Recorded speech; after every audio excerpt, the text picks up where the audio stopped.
Hi, my name is Michael Harris.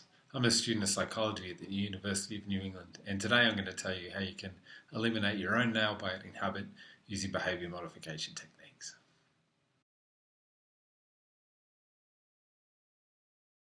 So we're going to be using behaviour modification principles, and we're going to use a few different principles in the intervention just to really pack them in and get bang for buck. Now we're going to do a functional assessment followed by an intervention. So there's going to be two stages to what we do. The functional assessment is going to let us know what behaviour we're targeting, and then later on the intervention is going to address that behaviour. So we'll go through each step and we'll get a good blueprint, and I'll walk you through what we need to do. So the first thing we're going to do is a functional assessment. Our functional assessment is going to go for 7 days, in which time we're going to record on a sheet of paper every incident of nail biting. Now on that sheet we want to know some specific details. We want to know the date, the time, the location, who we were with, what was happening before, what happened after, and any additional comments. And the comments can be anything like whether there was a particular emotion that was particularly strong, such as stress or nervousness. Now once we've done that, once we've completed it for the 7 days, we can go back and look at it and figure out at what situations the nail biting is most likely to occur. And then we can use these situations to treat our habit. Now the functional assessment is going to allow us to do two things. It's going to let us know high-risk situations in which we can heighten our awareness and sort of boost self-control. And we can also figure out the situations, the majority of situations, that we can target that will then generalize over into the more infrequent or sort of more random episodes of nail biting.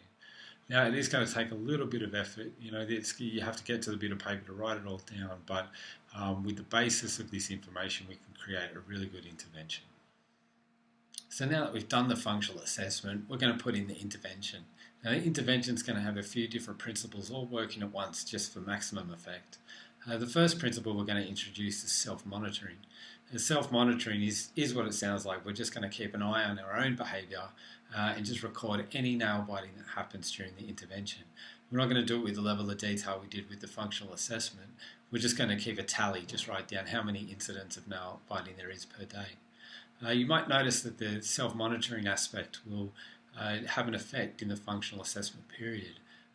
This is because the self-monitoring boosts our self-control. So if this happens, it's perfectly normal and in fact very beneficial. So don't worry too much about that.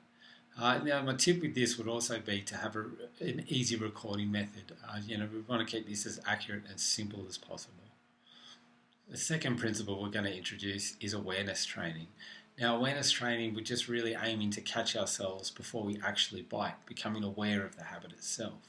Now, some people decide to use things like the foul-tasting nail polish, which is sometimes advertised as being an effective solution to nail biting. I wouldn't recommend it as the actual treatment. It's quite good in the beginning to get us alert to when we are biting, but if we try and use it to treat the nail biting behaviour, it usually results in us habituating to it, which means that we don't even know we've got it on, and it ends up having no effect whatsoever. So, and also we don't want to punish ourselves for biting our nails. We just merely want to sort of reinforce us not biting our nails. So it can be very effective if you find that your habit's just really unconscious and you don't even know that you're doing it.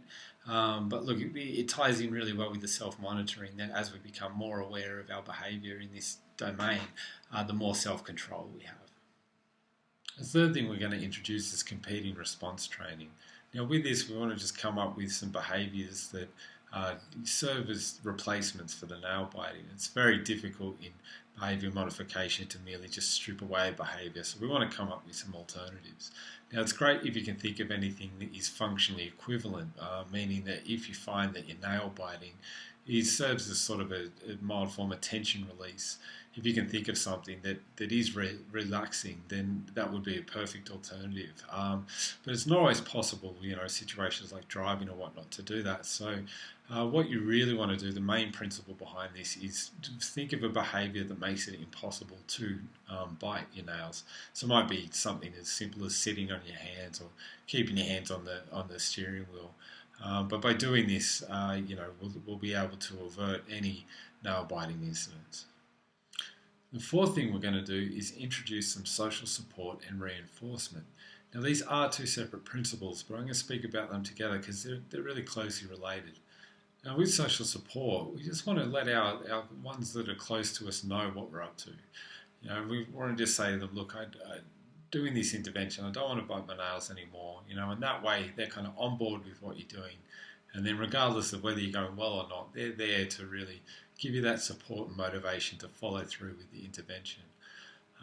Likewise, we want to introduce some reinforcement. We want to do some things that are really going to ram home the changes that we're making. So one recommendation is to take measurements or photos of your nails prior to the intervention, and then at about the 4-week mark, doing the same. So you've got a record of real progress. Likewise, the self-monitoring and recording of the behaviour is also going to reinforce the idea that we are making change. And then lastly, the thing that we want to do is perhaps set a long-term goal.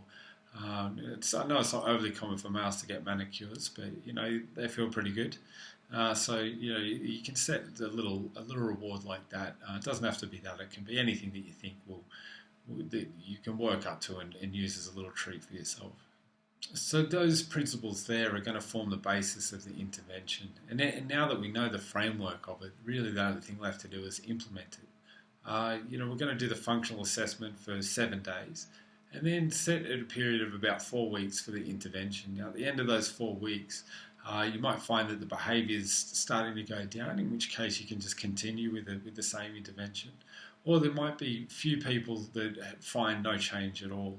And if that's the case, I just recommend go seeing a professional psychologist. They'll be able to do different techniques and come at it from a different angle. But for most people, we'll find that if you follow through on all these things, that the behaviour will have decreased steadily. And you may just need to say, I'm going to just do it for another 4 weeks and just see how you go. So by all means, just use your best sense on that one.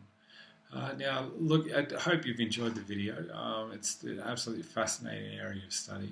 Behaviour modification is just a wonderful thing.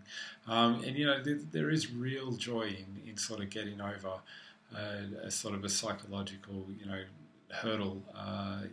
Something that seems so trivial as nail biting can actually be a real wonderful thing to remove out of your life. So look, if anyone's had a crack at this, I'd love to hear your comments. Leave them in the space below.